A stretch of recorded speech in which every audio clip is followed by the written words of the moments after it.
नमस्कार दोस्तों, जय हिंद, वंदे मातरम। अपना सक्षम पॉइंट यूट्यूब चैनल पर एक बार फिर से आप सभी का हार्दिक स्वागत है। वर्ल्ड हिस्ट्री की क्लास में अब तक हमने 18 क्लासेस कर ली है। आज 19वीं क्लास शुरू करने जा रहे हैं। आज की क्लास में हम पढ़ेंगे नाजीवाद का उदय और हिटलर। तो हिटलर को और नाजीवाद के उदय से संबंधित प्रश्न करने वाले हैं। तो करते हैं हम आज की क्लास को शुरू। आज की क्लास का पहला प्रश्न है कि निम्नलिखित में से म्यूनिख समझौते में किसने भाग नहीं लिया। तो जो म्यूनिख समझौता हुआ था, इस म्यूनिख समझौते के अंदर किसने भाग नहीं लिया था।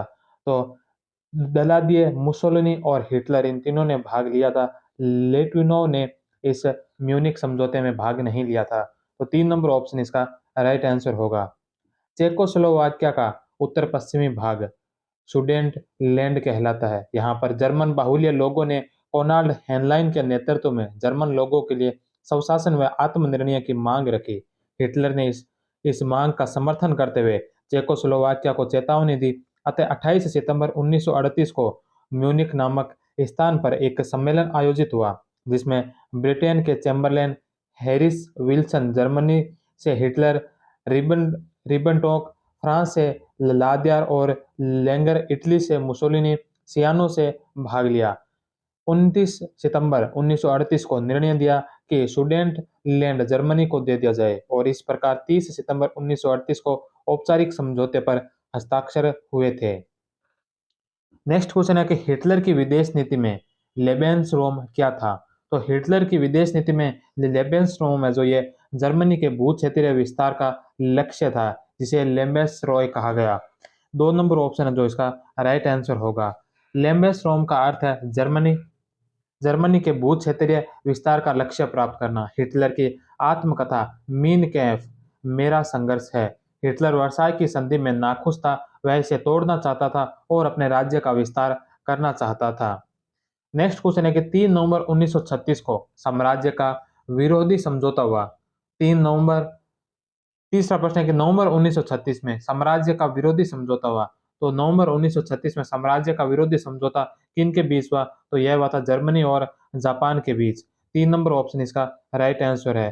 रोम बर्लिन समझौता 25 नवंबर 1936 को हुआ, जिसे एंटी कॉमिर्टन पैक्ट कहा गया है। इसका उद्देश्य साम्यवाद के पूर्वी व पश्चिमी प्रसार को रोकना है।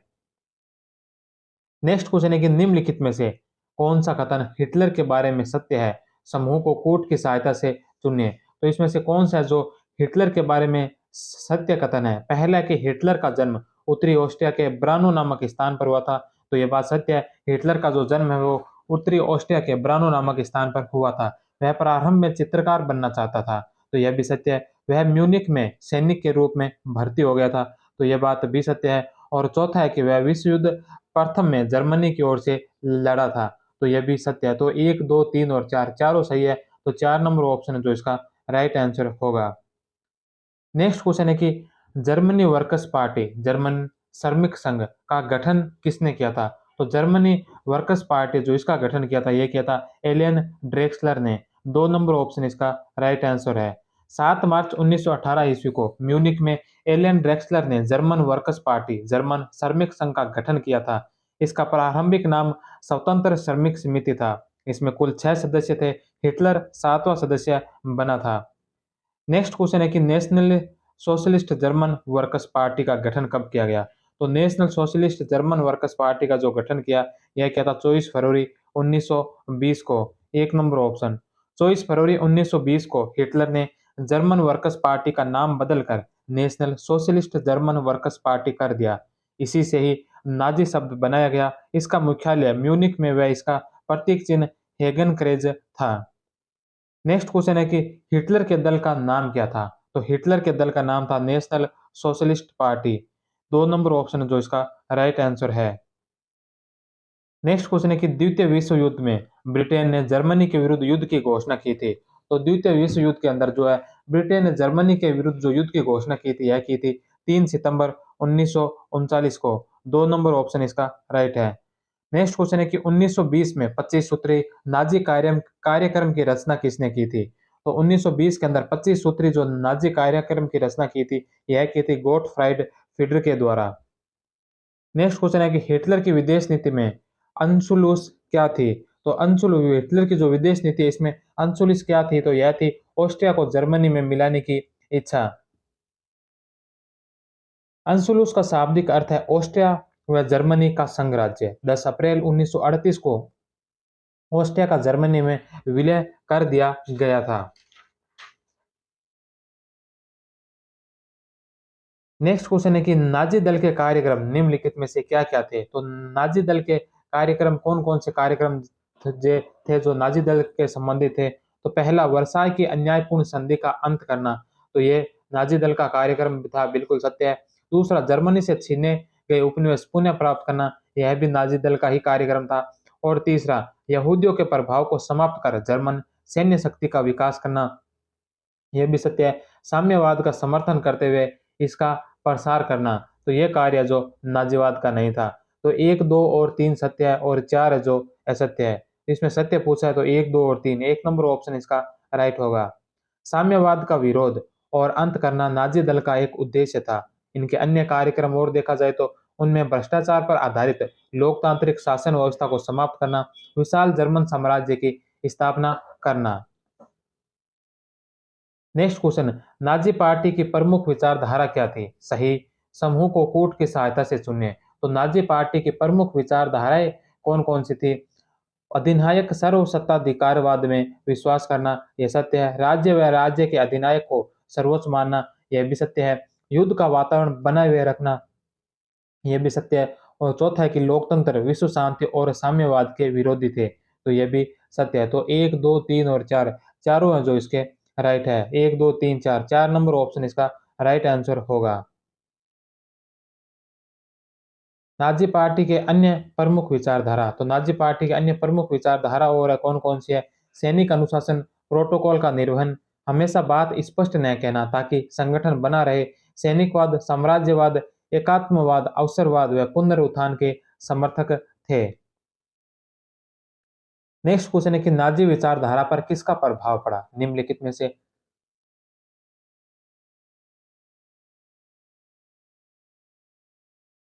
नेक्स्ट क्वेश्चन है कि नाज़ी विचारधारा पर किसका प्रभाव पड़ा? निम्नलिखित में से सही समूह को चुनें। तो नाज़ी विचारधारा पर किसका प्रभाव पड़ा था? हीगल का राज्य सर्वोच्चता का सिद्धांत, फिक्टे के वीर की पूजा का प्रभाव, नोबोलिस की शक्ति ही आधार है का प्रभाव और फ्रेडरिक महान का सैन्यवाद का प्रभाव। तो ये चारों ही प्रभाव है जो नाज़ी विचारधारा पर पड़े थे। तो 1, 2, 3 और 4 चारों सही है, तो 1 नंबर ऑप्शन इसका राइट आंसर होगा। नेक्स्ट क्वेश्चन है कि किसने कहा था कि नाजीवाद बोल्शेविक व फासीवाद की नकल है मगर अधिक उग्र घातक है? यह बात किसने कही थी कि जो नाजीवाद है या बोल्शेविक व फासीवाद की नकल नकल है मगर अधिक उग्र घातक है? तो यह बात कही थी कैटलवी के द्वारा। नेक्स्ट क्वेश्चन है कि नाजी दल की बाइबल किसे माना जाता है? तो नाजी दल की जो बाइबल माना जाता है वो माना जाता है मीन कैफ को। मीन कैफ जो हिटलर के द्वारा लिखी गई थी, मेरा संघर्ष इसका तात्पर्य होता है। नेक्स्ट क्वेश्चन है कि नाजी दल की सफलता के प्रमुख कारण क्या रहे? सही समूह का चुनाव कीजिए। तो नाजी दल की सफलता के प्रमुख कारण कौन-कौन से थे? इसमें वर्साय की अपमानजनक संधि, 1930 की महामंदी, वाइमर गणतंत्र के लोगों की आस्था व विश्वास है। यह नाजी दल की सफलता का कारण नहीं था। जातीय श्रेष्ठता का सिद्धांत, जो जातीय श्रेष्ठता का सिद्धांत, यह भी नाजी दल की सफलता का एक प्रमुख कारण था। तो 1, 2 और 4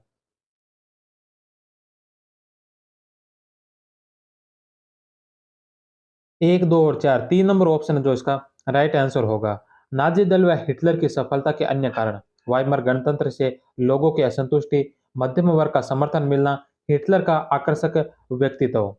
नेक्स्ट क्वेश्चन है कि नाजी दल के 25 सूत्री कार्यक्रम को पहली बार कहाँ प्रस्तुत किया गया? तो नाजी दल के जो 25 सूत्री कार्यक्रम है उनको पहली बार कहाँ प्रस्तुत किया? तो यह किया था म्यूनिख में। नेक्स्ट क्वेश्चन है कि 25 सूत्री कार्यक्रम को लिखने का कॉम काम फेडर ने किया था, जिसमें संशोधन हिटलर व एलियन ड्रेक्सलर ने किया। इस घोषणा पत्र को पहली बार 24 फरवरी 1920 को म्यूनिख में हिटलर के द्वारा हजारों लोगों के समक्ष प्रस्तुत किया गया था। नेक्स्ट क्वेश्चन है कि नाजी दल ने कौन से दल का गठन किया जिसका अर्थ विरोधियों से संघर्ष करना था? तो नाज़ी दल ने ऐसे कौन से दल का गठन किया था, जिसका अर्थ है जो विरोधियों से संघर्ष करना था, तो वह था अर्धसैनिक स्वयंसेवक दल। 1 नंबर ऑप्शन जो इसका राइट आंसर है। नाज़ी दल ने अर्धसैनिक स्वयंसेवक दल का गठन किया। इसकी 2 प्रमुख शाखाएँ थी। 2 प्रमुख शाखाएँ कौन-सी थी? एसए भूरे रंग की कमीज पहनते थे तथा नाज़ी दल की सीमाओं की रक्षा करते थे, और दूसरा है एसएस जो काली कमीज पहनते थे तथा नाज़ी दल के नेताओं की रक्षा करते थे। नेक्स्ट क्वेश्चन है कि निम्नलिखित में से कौन-सा नाज़ी दल का आकर्षक कार्यक्रम नहीं है? तो इसमें से कौन-सा है जो नाज़ी दल का जो आकर्षक कार्यक्रम नहीं है? 25 सूत्री कार्यक्रम, सभी जर्मनी में रहे, यह भी नहीं था, और इसके अलावा भूमि व उपनिवेश स्थापित करेंगे, भूमि व उपनिवेश स्थापित करेंगे, ये भी नहीं था। ऐसे और एसएस संगठनों की स्थापना, तो ऐसे और एसएस संगठनों की स्थापना, ये है जो नाज़ी दल का सबसे आकर्षक कार्यक्रम था। यह सबसे आकर्षक कार्यक्रम था, तो 4 सही है और 1, 2 और 3 गलत है। इसमें असत्य कथन ही पूछा है, तो 1 नंबर ऑप्शन है, 1, 2 और 3। एसए व एसएस का गठन नाज़ी दल के आक्रामक कार्य का कार्यक्रम थे, न कि आकर्षक।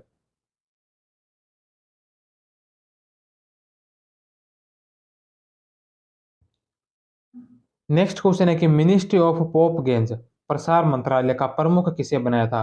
तो मिनिस्ट्री ऑफ पोप गेंज या प्रसार मंत्रालय का प्रमुख बनाया था गोएबेल्स को। 3 number option. Ministry of pope Ganges का प्रमुख गोएबेल्स को बनाया था। इस मंत्रालय का काम नाजी कार्यक्रमों को बढ़ा चढ़ाकर जनता में प्रसार करना था। इसने क्रिश्चियर वायोबेल्ट नामक पत्रिका भी चलाई थी। नेक्स्ट क्वेश्चन है कि किसने कहा था एक झूठ को इतना दोहराओ कि वह सच लगने लगे?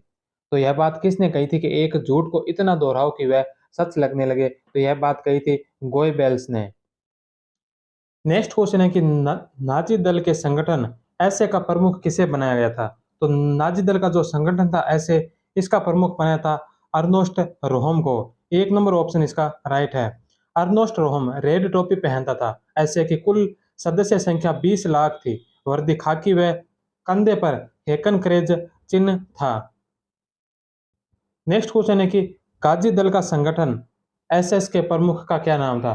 तो गाजी दल का जो संगठन एसए था, उसका प्रमुख तो अर्नोस्ट रोम था। वहीं एसएस संगठन जो था, इसका प्रमुख था हेनरिक हेमलर। 1 नंबर ऑप्शन इसका राइट आंसर है। एसएस सदस्य काली टोपी पहनते थे। इनके कंधे पर खोपड़ी का चिन्ह होता था। ये हिटलर के अंगरक्षक होते थे। नाजी नेताओं की रक्षा करना इनका कर्तव्य होता था। नेक्स्ट क्वेश्चन है कि गेस्टापो क्या था? तो गेस्टापो क्या था? गेस्टापो जो हिटलर की गुप्तचर जो पुलिस व्यवस्था थी, जो गुप्तचर पुलिस व्यवस्था, उसे गेस्टापो कहा गया था। गेस्टापो का पूरा नाम गेहेम स्टाल्स पोलिस था। इसके मुख्य कोरिंग थे। मुख्य कार्य इनका था कि विरोधियों की पहचान सुनिश्चित करना तथा उन्हें दंड देना था। नेक्स्ट क्वेश्चन है कि पर्व ऑफ जून, जून माह का शुद्धिकरण की घटना कब हुई थी? तो यह जो घटना हुई थी, यह हुई थी 1934 के अंदर। 1934 में हुई थी, 30 जून 1934 को। 3 नंबर ऑप्शन है जो इसका राइट आंसर है। एसए के प्रमुख अर्नोस्ट रोहम के विरुद्ध हेमलर गोरिंग की सहायता से हिटलर ने 30 जून 1934 ईस्वी को रात्रिकालीन कत्लेआम किया था, क्योंकि अर्नोस्ट रोहम द्वारा तख्तापलट किए जाने की सूचना थी। नेक्स्ट क्वेश्चन है कि लंबे चाकों वाली रात, night of the long noise वाली रात किसे कहा गया? तो लंबे चाकों वाली रात कहा गया था 30 जून 1934 को। 30 जून 1934 को हिटलर द्वारा कई राजनीतिक विरोधियों, उग्र नाजीवादियों को मारा गया। इसे night of the long noise, लंबे चाकों वाली रात कहा जाता है। इस दिन को ब्लडी सैटरडे, खूनी शनिवार भी कहा जाता है, और इसी महीने को पर्व ऑफ जून कहा जाता है। रोहम, गोरगट आदि मारे गए, पोपेन बच गए थे। नेक्स्ट क्वेश्चन है कि किसने कहा था वह कौन सा हाथ है जो इस प्रकार की संधि पर हस्ताक्षर करने में झुलस नहीं जाएगा? तो यह बात किसने कही थी कि वह कौन सा हाथ है जो इस प्रकार की संधि पर हस्ताक्षर करने में झुलस नहीं जाएगा? तो यह बात कही थी सीडमैन के द्वारा। 1 नंबर ऑप्शन है जो इसका राइट आंसर है। वर्साई की संधि की कठोर शर्तों को पढ़कर जर्मनी के सभी राजनीतिक दलों में व्यापक रोष था। तब प्रधानमंत्री सीडमैन ने बड़े आवेश में यह कहा था। नेक्स्ट क्वेश्चन है कि स्टार स्टारेटेस विद्रोह किसके नेतृत्व में हुआ? तो यह विद्रोह हुआ था 1 व 2 यानी कि रोजा लक्समबर्ग और कार्ल लिब्कनेcht इन दोनों के जो नेतृत्व में यह विद्रोह हुआ था। तो 1 और 2 4 नंबर ऑप्शन इसका राइट आंसर है। यह विद्रोह जर्मनी के साम्यवादियों द्वारा किया गया क्योंकि वे जर्मनी में अपनी सरकार बनाना चाहते थे। बर्लिन में हुए इस विद्रोह का दमन एवर्ट में युद्ध मंत्री गुस्ताव व सेनापति वॉन लुत्शियस ने की सहायता से किया गया था। नेक्स्ट क्वेश्चन है कि जर्मनी में संविधान सभा का पहला अधिवेशन कहाँ हुआ था?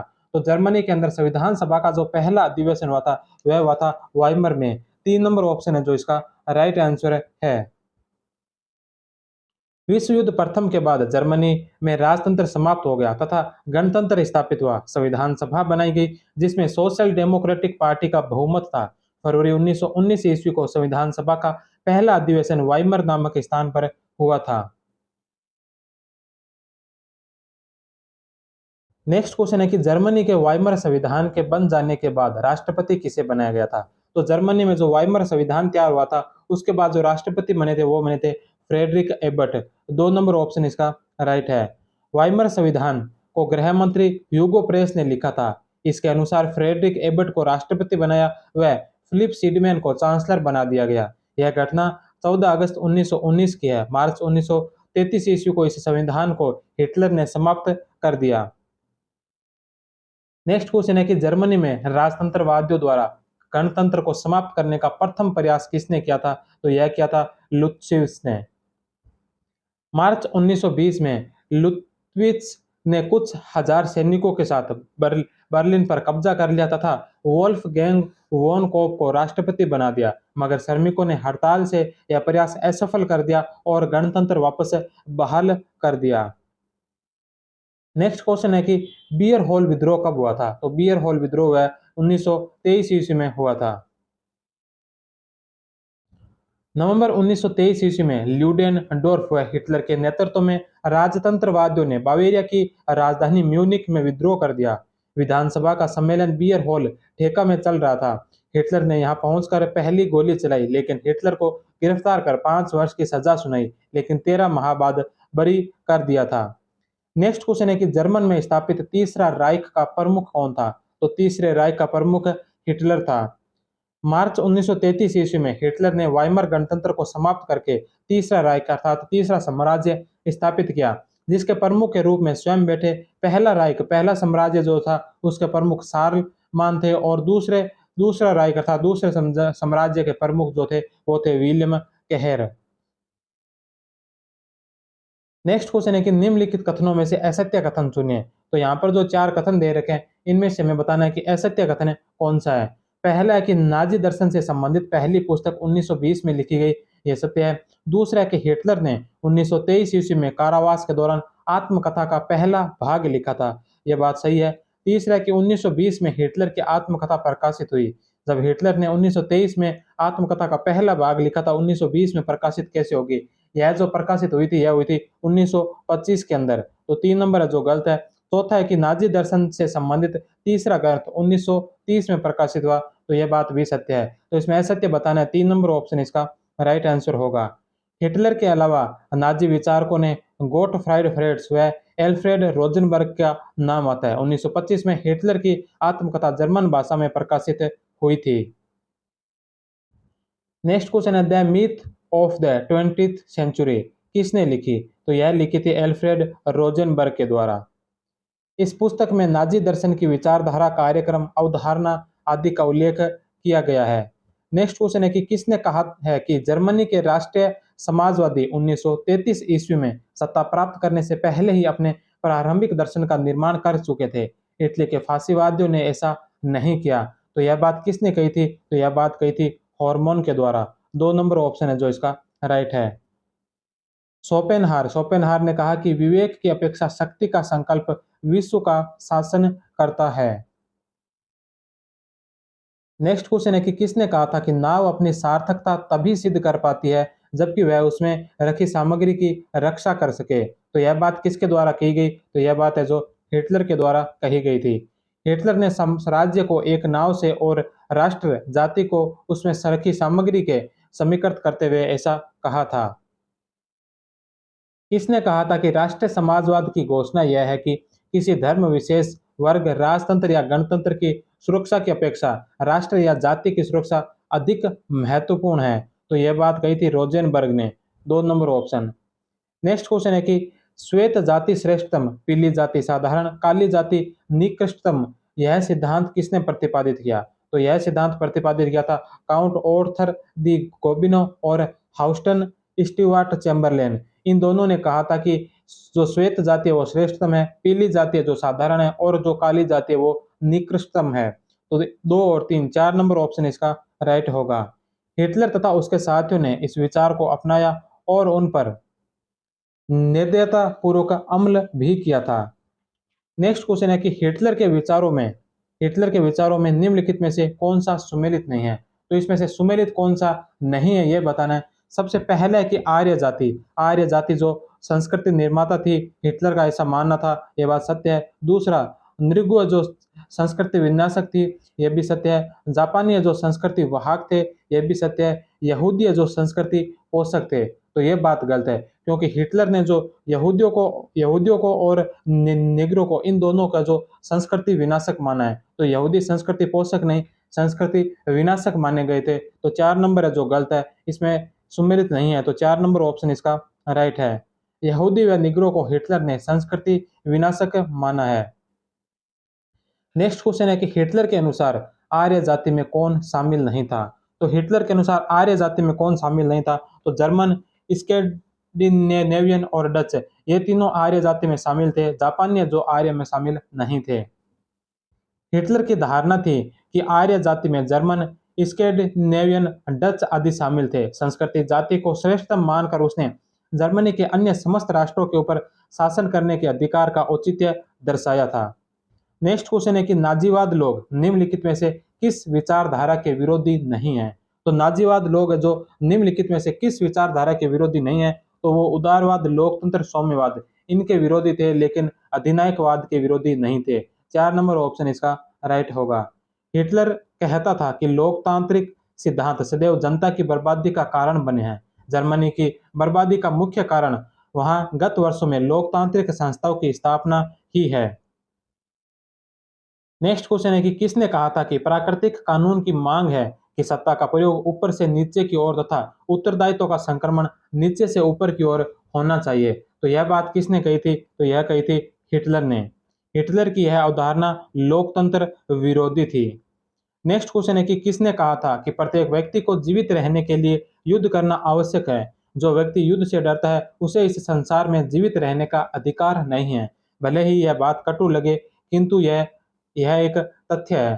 तो यह बात किसकी थी? यह विचार किसके थे? किसने कही थी यह बात कि प्रत्येक व्यक्ति को जीवित रहने के लिए युद्ध करना आवश्यक है? जो युद्ध से डरता है उसे इस संसार में जीवित रहने का अधिकार नहीं है। तो यह बात कही थी हिटलर ने। 3 नंबर ऑप्शन। नेक्स्ट क्वेश्चन है कि Hitler A study in tyranny नामक पुस्तक की रचना किसने की? तो Hitler A study in tyranny नामक पुस्तक की जो रचना की थी, यह की थी एलन बुल्क के द्वारा। बुल्क ने इस पुस्तक में हिटलर के आकर्षक व्यक्तित्व का चरित्र चित्रण किया है। बोन्स, हिटलर एक कुशल मनोवैज्ञानिक था, एक चतुर जननेता था और एक श्रेष्ठ अभिनेता था। वह एक साधन संपन्न आंदोलनकारी तथा एक योग्य संगठनकर्ता था। नेक्स्ट क्वेश्चन है कि निम्नलिखित में से कौन से कथन हिटलर के संबंध में सही नहीं है? कूट की सहायता से चुनिए। तो यहाँ पर कुछ कथन दे रखे हैं जो हिटलर के संबंध में सही है, सही है। तो हिटलर से संबंधित कौन कौन से कथन सत्य है, ये बताने हैं। तो सबसे पहला है कि जर्मनी में सर्वसत्तावादी राज्य की स्थापना करना, ये सत्य है। दूसरा, एक दल एक नेता तथा उसका अनियंत्रित शासन की अवधारणा में विश्वास करना, तो ये बात भी हिटलर से संबंधित बिल्कुल सत्य है। तीसरा कि प्रांत विधानसभाओं को भंग कर प्रत्येक प्रांत में गवर्नर, स्टेट होल्डर नियुक्त किए गए, ये भी सत्य है। हिटलर स्वयं प्रसा में गवर्नर बना, ये बात भी सत्य है। तो 1, 2, 3 और 4 चारों ऑप्शन है जो हिटलर से संबंधित बिल्कुल सत्य है। नेक्स्ट क्वेश्चन है कि हिटलर जब जर्मनी का चांसलर बना उस समय राष्ट्रपति कौन था? तो हिटलर जब जर्मनी का चांसलर बना था उस समय जो राष्ट्रपति थे वो थे हाइडेनबर्ग। हाइडेनबर्ग उस समय राष्ट्रपति थे। पोपेन तत्कालीन सेनापति ने राष्ट्रपति हाइडेनबर्ग को साम्यवादियों का भय दिखाकर हिटलर को प्रधानमंत्री अर्थात चांसलर व स्वयं पोपेन वाइस चांसलर बन गया। इसे पोपेन का षड्यंत्र कहते हैं क्योंकि वह हिटलर को अपनी कठपुतली बनाना चाहता था, परंतु हिटलर ने चांसलर बनते ही पोपेन को पद से हटा दिया। नेक्स्ट क्वेश्चन है कि किसने कहा था कि बोहेमिया के सिपाही की इतनी औकात नहीं कि उसे इतने बड़े पद पर बिठाए, मैं उसे एक पोस्टमैन का पद दे सकता हूं जहां बैठा बैठा वह मेरी तस्वीर छापता रहे। तो यह कथन किसने कहा था? तो यह कहा था हाइडेनबर्ग ने। 3 नंबर ऑप्शन। नेक्स्ट क्वेश्चन है कि हिटलर ने जर्मनी का चांसलर बनने के बाद राइक्सटैग को कब भंग किया था? तो यह किया था 30 जनवरी 1933 को। चांसलर बनने के बाद हिटलर तानाशाह बना। वह 30 जनवरी 1933 को हिटलर ने जर्मनी को राइक्सटैग अर्थात विधानसभा को भंग कर दिया गया और 5 मार्च को चुनाव कराने के निर्णय लिए गए। नेक्स्ट क्वेश्चन है कि law to remedy of distress for people and Reich enabling bill Hitler कब लेकर आया था? तो यह बिल आया था 1937 ईस्वी में। इस कानून के अंतर्गत यह व्यवस्था की गई कि हिटलर आगे 4 वर्ष तक बिना राइक की सहमति के भी कोई भी कानून लागू कर सकता है। नेक्स्ट क्वेश्चन है कि हिटलर अधिनायक कब बना? तो 23 मार्च 1933 को। 23 मार्च 1933 को वाइमर गणतंत्र समाप्त हुआ, हिटलर अधिनायक बना। 2 अगस्त 1934 को हाइडेनबर्ग की मृत्यु के बाद हिटलर ने राष्ट्रपति व चांसलर दोनों पद एक कर दिए। वह स्वयं सर्वे सर्वा फ्यूहरर प्रधान नेता बन गया। नेक्स्ट क्वेश्चन है कि एंटीसेमिटिज थी, तो एंटीसेमिटिज क्या था? एंटीसेमिटिज जो हिटलर की जो यहूदी विरोधी जो नीति थी उसे एंटीसेमिटिज कहा गया था। प्रथम विश्व युद्ध में यहूदियों ने जर्मनी की सहायता नहीं की। जर्मनी की अधिकांश संपदा इनके पास थी। हिटलर इनको हेय दृष्टि से देखता था। नेक्स्ट क्वेश्चन है कि गेटा कानून अलग विलग करने के कानून कब बनाए गए? तो जो गेटा कानून बनाया था यह कानून बनाया गया था सितंबर 1935 ईस्वी के अंदर। यह कानून 15 सितंबर 1935 को न्यूरेमबर्ग की रैली में बनाया गया था। इसमें नागरिकता छीन ली गई। यहूदियों से संबंध स्थापित करने वाले गैर यहूदियों को भी सजा दी गई। नेक्स्ट क्वेश्चन है कि night of broken glasses crystal Nacht वाली घटना कब घटित हुई? तो यह घटना हुई थी 9 नवंबर 1938 ईस्वी को। जर्मन दूतावास में जर्मन की हत्या किसी यहूदी ने कर दी। उसके बाद एसएस वाले 9 नवंबर 1938 ईस्वी को योजनाबद्ध तरीके से यहूदियों के व्यापारिक प्रतिष्ठान व घरों पर हमला करते हैं। पूरी रात कांच की खिड़कियां टूटती है। इस कारण जो इस घटना को crystal Nacht night of broken glasses कांच टूटने वाली रात कहा जाता है। नेक्स्ट क्वेश्चन है ग्रेट होलोकॉस्ट महान विध्वंस है। तो ग्रेट होलोकॉस्ट किस घटना को कहा गया, किसे कहा गया? तो जो पूर्वी यूरोपियन क्षेत्रों में यहूदियों को नष्ट करने की जो नीति थी इसे ग्रेट होलोकॉस्ट कहा गया था। पूर्वी यूरोपियन क्षेत्रों में यहूदियों को पूर्ण रूप से खत्म कर देने की नीति को ग्रेट होलोकॉस्ट महान विध्वंस कहा गया। यह एडोल्फ आइकमैन के दिमाग की योजना थी। नेक्स्ट क्वेश्चन है कि स्नान घर जैसे दिखने वाले गैस चैम्बरों को हिटलर ने नाम दिया था। तो स्नान घर जैसे दिखने वाले जो गैस चैम्बर थे उसको हिटलर ने संक्रमण मुक्ति क्षेत्र नाम दिया था। संक्रमण मुक्ति क्षेत्र स्नान घर जैसे दिखने वाले गैस चैम्बर, यूथनेसिया विकलांग लोगों की सामूहिक हत्या, ओसो ओसोवेविन्स शिविर जिसमें लाखों लोगों को मारा गया था। नेक्स्ट क्वेश्चन है कि नीचे 2 वक्तव्य दिए गए हैं। इन वक्तव्यों में से हमें बताना है कि कौन सा वक्तव्य सही है और कौन सा गलत है। पहला कारण है कि हिटलर ने ट्रेड यूनियन पर प्रतिबंध लगा दिया था। तो यह बात है जो बिल्कुल सत्य है। दूसरा है कि ट्रेड यूनियनों पर साम्यवादियों का प्रभाव था। तो यह बात भी सत्य है। तो ए और आर दोनों सत्य है और आर है जो ए की सही व्याख्या है। 1 नंबर ऑप्शन इसका राइट होगा।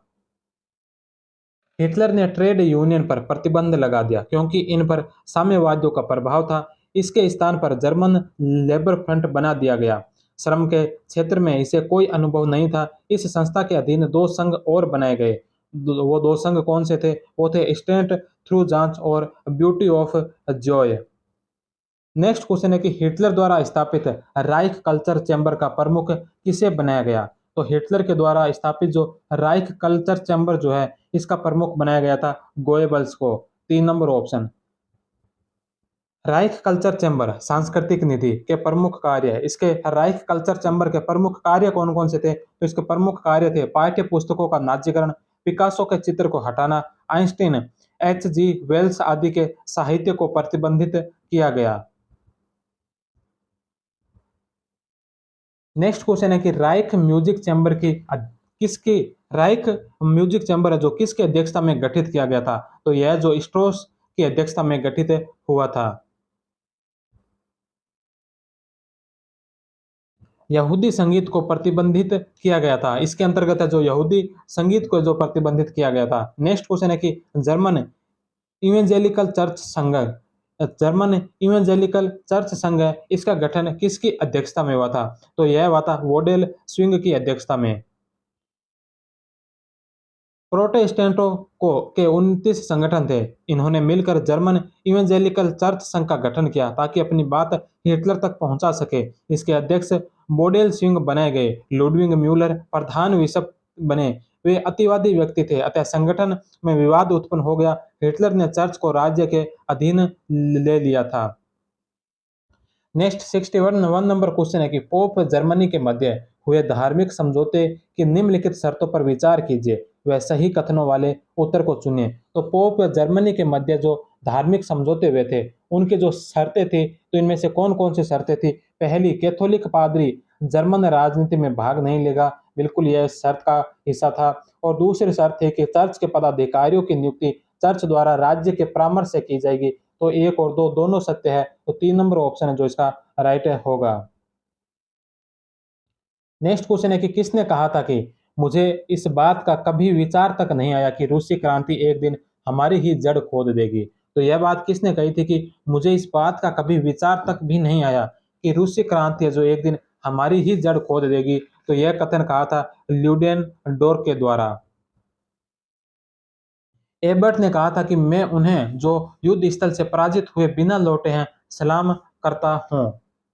नेक्स्ट क्वेश्चन है कि the economic the economic consequences of the peace किसने लिखी, जिसमें वर्साई की संधि के बारे में जानकारी मिलती है? तो यह लिखी थी जीएम किन्स के द्वारा।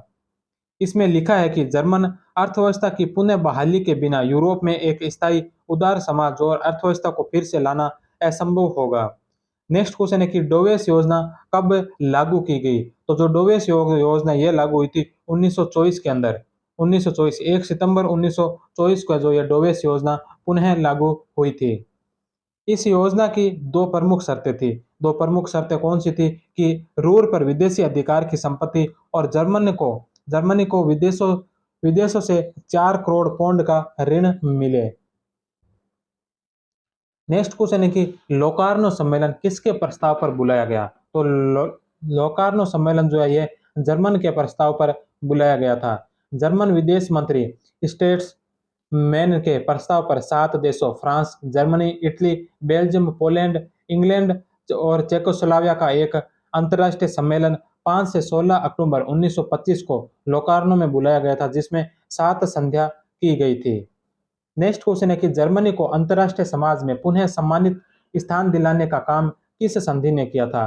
तो जर्मनी को जो अंतर्राष्ट्रीय समाज में पुनः सम्मानित स्थान दिलाने का जो काम किया था, वह किया था लोकार्नो संधि ने। 2 नंबर ऑप्शन। 5 से 16 अक्टूबर 1925 को लोकार्नो सम्मेलन हुआ, जिसमें 7 संधियां हुई थी। इन संधियों ने फ्रांस को सुरक्षा की गारंटी दी। वह जर्मनी को अंतर्राष्ट्रीय समाज में पुनः सम्मानित स्थान देकर यूरोप में शांति स्थापित की थी। नेक्स्ट किस क्वेश्चन है कि ऑस्टिन चैम्बरलेन ने किस संधि को युद्ध और शांति के वर्षों के बीच वास्तविक विभाजन रेखा बताया था? तो यह बताया था लोकार्नो संधि को। लोकार्नो संधि को चैम्बरलेन युद्ध और शांति के वर्षों के बीच वास्तविक विभाजन रेखा बताया। लोकार्नो की संध्या करवाने के लिए 3 विदेश मंत्री ब्रिया स्टेट्समैन जो जर्मनी से थे, चैम्बरलेन जो यूके से थे, को संयुक्त रूप से नोबेल शांति पुरस्कार से सम्मानित किया गया। 1 दिसंबर 1925 को लंदन में अंतिम रूप से हस्ताक्षर होने के साथ ही लोकार्नो समझौता आधिकारिक रूप से लागू हुआ।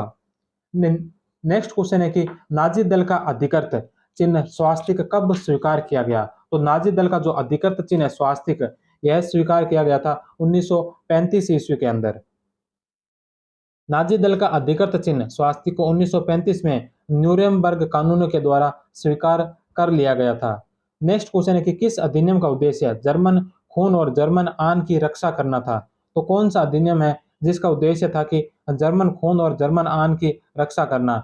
तो वह था न्यूरेमबर्ग, एक नंबर ऑप्शन। 15 सितंबर 15 सितंबर 1935 को न्यूरेमबर्ग कानून आए, जिसके तहत यहूदियों को नागरिकता से वंचित कर दिया गया और गैर यहूदियों के साथ उनके विवाह को अपराध घोषित कर दिया था। नेक्स्ट क्वेश्चन है कि महिलाओं को नाजी आदर्शों की शिक्षा देने के लिए कौन से संगठन की स्थापना नहीं हुई? तो महिलाओं को नाजी आदर्शों की शिक्षा देने के लिए कौन से संगठन की स्थापना नहीं हुई जो पूछी है, तो the German woman enterprises, the national socialist womanhood और द राइख मदर सर्विस। ये तीनों ही जो संगठन है ये महिलाओं को नाजी आदर्शों की शिक्षा देने के लिए थे, लेकिन द जर्मन मदर सोसाइटी संघ, यह जो नाजी आदर्शों की शिक्षा देने के लिए नहीं था। तो 4 नंबर ऑप्शन इसका राइट आंसर है। द जर्मन वुमन एंटरप्राइजेज महिलाओं को उपभोक्ता सलाह और पाक कला में निपुण होने के लिए प्रोत्साहन। The national socialist womanhood, the national socialist womanhood जिसमें विवाह, मातृत्व, परिवार और नस्ल जैसे मुद्दों पर बल देना। द राइख मदर सर्विस बच्चों की देख रेख पर बल देती थी। नेक्स्ट क्वेश्चन है कि निम्नलिखित में से कौन से हिटलर की विदेश नीति से संबंधित कथन है? सही समूह का चयन कीजिए। तो इसमें से कौन कौन से कथन है जो हिटलर की विदेश नीति से संबंधित है? पहला कि वर्साई की संधि तथा अन्य शांति संधियों को निरस्त करना, यह सत्य है। वृहत्तर जर्मनी का निर्माण करना, यह भी सत्य है। इसके अलावा जर्मनी के छीने हुए प्रदेशों को प्राप्त करना, यह भी सत्य है। और यूरोप में दो महाशक्तियों का उदय न होने देना। तो ये चारों जो ऑप्शन है ये हिटलर की विदेश नीति से संबंधित है। तो 1, 2, 3, 4 नंबर ऑप्शन इसका राइट होगा। जर्मन साम्राज्य की स्थापना हिटलर की विदेश नीति का प्रमुख उद्देश्य था, जिसमें दुनिया के हर हिस्से का जर्मन अपने आत्म निर्णय से इस साम्राज्य में बसे। नेक्स्ट क्वेश्चन है कि लेबनेस्त्राम शब्द का पहली बार उपयोग किसने किया? तो लेबनेस्त्राम शब्द का पहली बार जो उपयोग किया था यह किया था रेटजेल के द्वारा। यह शब्द पहली बार भूगोलवेत्ता रेटजेल द्वारा उपयोग में लाया गया था। हिटलर ने अपनी आत्मकथा में इस शब्द का अर्थ न केवल रहने के लिए भूमि प्राप्त करना, बल्कि वहां रह रहे छोटी व निम्न नस्लों को समाप्त करना बताया है। नेक्स्ट क्वेश्चन है कि हिटलर ने राष्ट्रसंघ व निशस्त्रीकरण का त्याग कब किया? तो हिटलर ने राष्ट्रसंघ व निशस्त्रीकरण का जो त्याग किया था यह किया था 1933 ईस्वी में। 14 अक्टूबर 1933 ईस्वी हिटलर ने राष्ट्रसंघ व निशस्त्रीकरण दोनों को त्याग दिया। 12 नवंबर 1933 को जनमत संग्रह भी करवाया, जिसमें 95% लोगों ने हिटलर का समर्थन किया। अतः मार्च 1935 को पुनः शस्त्रीकरण की घोषणा कर दी। नेक्स्ट क्वेश्चन है कि 18 जून 1935 को लंदन में नौसेना समझौता किनके मध्य हुआ? तो 18 जून 1935 को लंदन में जो नौसेना समझौता हुआ था यह हुआ था जर्मनी और ब्रिटेन के मध्य। नेक्स्ट क्वेश्चन, इस समझौते में तय हुआ कि ब्रिटेन जितने भी नौसेना से संबंधित शस्त्र बनाएगा उसके 35% तक जर्मनी भी बना सकता है। यह वर्साई की संधि व लोकार्नो सम्मेलन की अवहेलना थी। नेक्स्ट क्वेश्चन है कि फोर पावर पीस एक्ट चतुशक्ति शांति समझौता कब हुआ? तो फोर पावर पीस एक्ट अर्थात जो चतुशक्ति शांति समझौता हुआ था यह हुआ था 15 जुलाई 1933 ईस्वी को। ब्रिटेन, जिसमें ब्रिटेन थे, फ्रांस थे, इटली और जर्मनी, इनके मध्य यह समझौता हुआ था। जर्मनी का पोलैंड के साथ अनाक्रमण समझौता कब हुआ? तो जर्मनी का पोलैंड के साथ जो अनाक्रमण समझौता हुआ था यह हुआ था 26 जनवरी 1934 ईस्वी को। इसका उद्देश्य हिटलर अपनी उत्तरी सीमा तक निश्चित होना चाहता था ताकि जर्मनी पूर्वी व दक्षिणी विस्तार कर सके। नेक्स्ट क्वेश्चन है कि रोम व बर्लिन समझौता कब हुआ था? तो रोम व बर्लिन समझौता हुआ था 25 नवंबर 1936 ईस्वी को। इसका कारण जर्मनी व इटली की विचारधारा समान थी, दोनों के हित समान थे। यूरोपियन सभ्यता को साम्यवाद से सुरक्षित रखना तथा स्पेन की अखंडता की रक्षा करना भी एक कारण था। नेक्स्ट क्वेश्चन है कि एंटी कॉमिंटन पैक्ट बर्लिन टोक्यो समझौता कब हुआ था? तो यह समझौता हुआ था 25 नवंबर 1936 ईस्वी को।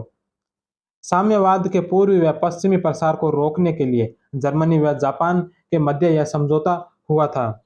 इस पैक्ट में इस पैक्ट में 6 नवंबर 1937 को इटली भी इस पैक्ट में शामिल हो गया। इस प्रकार रोम बर्लिन टोक्यो दूरी का निर्माण हुआ था। नेक्स्ट क्वेश्चन है कि जर्मनी व रूस के मध्य अनाक्रमण समझौता कब हुआ था?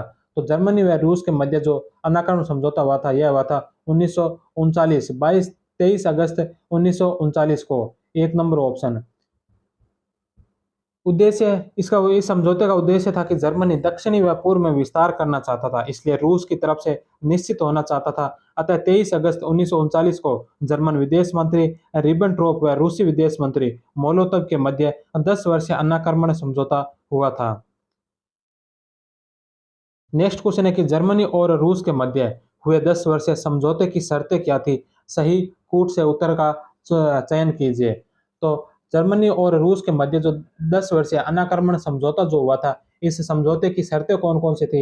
इसकी पहली शर्त है कि दोनों एक दूसरे के विरुद्ध शक्ति का प्रयोग नहीं करेंगे, अन्य तीसरी शक्ति को समर्थन नहीं करेंगे, अपने विरुद्ध बने गठबंधनों में शामिल नहीं होंगे। तो तीनों ही जो ऑप्शन है इस समझौते की शर्तों से बिल्कुल मैच खाते हैं। तो 1 2 3 4 नंबर ऑप्शन इसका राइट है। स्टील पैक्ट फौलादी समझौता किस किस के मध्य हुआ था? तो जो स्टील पैक्ट हुआ था जिसे फौलादी समझौता कहा जाता है, यह हुआ था जर्मनी व इटली के मध्य है।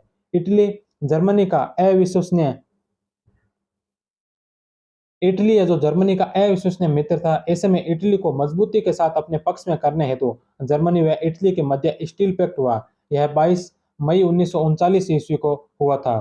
किसने कहा था कि संघर्ष की हर वस्तु की जनक है, रक्त में ही नैतिक गुण निहित होते हैं, नेतृत्व ही प्राथमिक व निर्णायक होता है? तो यह कथन है हिटलर के। हिटलर ने मेमल बंदरगाह पर अधिकार कब किया था? तो हिटलर ने जो मेमल बंदरगाह पर अधिकार किया था यह किया था 1939 ईस्वी को। हिटलर ने 22 मार्च 1939 को मेमल बंदरगाह पर अधिकार कर लिया, जहां बहुसंख्यक नागरिक जर्मन थे। वर्साय संधि के अनुसार यह लिथुआनिया को दे दिया गया था। नेक्स्ट क्वेश्चन है कि ऑस्ट्रिया का जर्मनी में विलय कब हुआ? तो ऑस्ट्रिया का जो जर्मनी में विलय हुआ था यह विलय हुआ था अप्रैल 1938 को। जनमत संग्रह के माध्यम से हिटलर ने ऑस्ट्रिया का विलय जर्मनी के बाहर वर्साय की संधि का उल्लंघन था। नेक्स्ट क्वेश्चन है कि चैम्बरलेन ने कहा था कि यह निर्मम मगर आवश्यक शल्य चिकित्सा है। इसकी व्याख्या किसने की? तो इसकी व्याख्या की थी E.H. कार ने। नेक्स्ट क्वेश्चन है कि किसने कहा था कि फ्रांस व इंग्लैंड के समक्ष अपमान अथवा युद्ध में से एक चुनना था, उन्होंने अपमान को चुना? तो यह बात किसने कही थी कि फ्रांस व इंग्लैंड के समक्ष अपमान व युद्ध में से एक को चुनना था, उन्होंने अपमान को चुना? तो यह किसने कहा? यह कहा था चर्चिल ने। रिबेनट्रोप इस यानी कि चैम्बरलेन वृद्ध महोदय ने अपनी मौत के आदेश पर हस्ताक्षर कर दिया है, इसकी तारीख हम भरेंगे।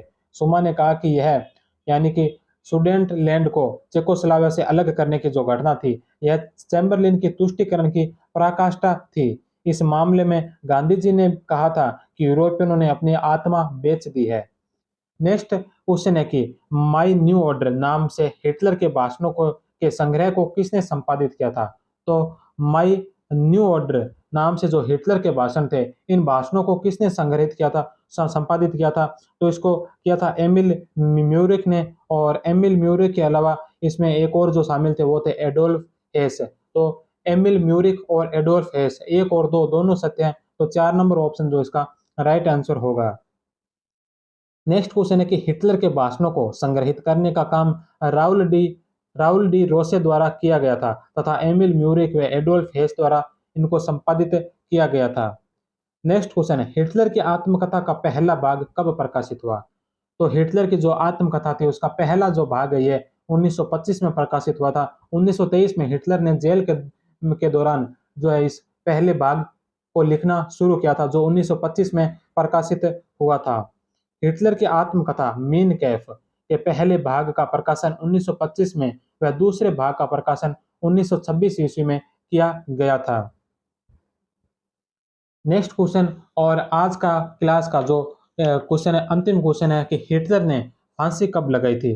तो हिटलर ने जो फांसी लगाई थी, हिटलर ने स्वयं को फांसी लगा ली थी। तो हिटलर ने फांसी लगाई थी 30 अप्रैल 1945 को। 4 नंबर ऑप्शन है जो इसका राइट आंसर है। तो आज की क्लास में हमने नाजीवाद और हिटलर को पढ़ा। हिटलर के उत्कर्ष से लेकर और अंतिम क्वेश्चन में हिटलर को फांसी तक के सारे क्वेश्चन किए। कल की क्लास में हम करेंगे फांसीवाद का उदय। आज नाजीवाद का उदय और हिटलर पढ़ा, कल फांसीवाद का उदय और मुसोलिनी पढ़ेंगे।